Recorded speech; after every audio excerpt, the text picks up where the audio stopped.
एक सरकारी चिट्ठी, एक पार्टी की मुहर और एक सवाल या कह लें आरोप जो पूरे देश में गूंज उठा है। क्या चुनाव आयोग और बीजेपी वाकई एक हो गए हैं? बात शुरू होती है एक सरकारी पत्र से। चुनाव आयोग यानी इलेक्शन कमीशन ऑफ इंडिया ने एक आधिकारिक पत्र जारी किया जो केरल विधानसभा चुनाव के गाइडेंस से रिलेटेड था।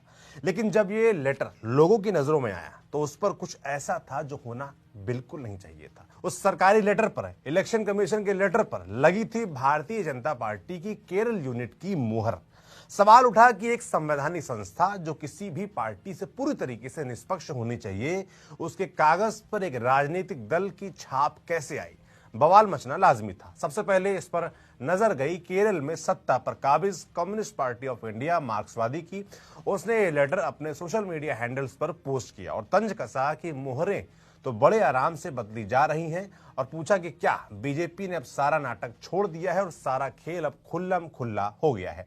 इसके बाद कांग्रेस का एक्स पर पोस्ट आया, लिखा गया, एक संवैधानिक संस्था पर बीजेपी की मुहर सिर्फ कागज पर लगी छाप नहीं है। ये सवाल उठाती है कि क्या चुनाव आयोग अब भी निष्पक्ष है? क्या उस पर अब भी भरोसा किया जा सकता है?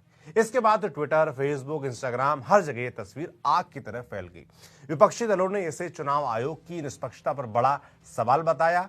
आरोप लगे कि आयोग अब स्वतंत्र नहीं रहा, वो बीजेपी का मुखपत्र बन गया है। बवाल कटा तो चुनाव आयोग नींद से जागा और स्पष्टीकरण थमा दिया। लिखा, ये एक क्लेरिकल एरर थी। सीधे शब्दों में समझिए तो इसका मतलब है कि किसी कर्मचारी से गलती से बीजेपी के स्टाम्प उस सरकारी पत्र पर लग गया। ये जानबूझकर नहीं किया गया, एक प्रशासनिक चूक थी जो सामने आने पर तुरंत स्वीकार की गई।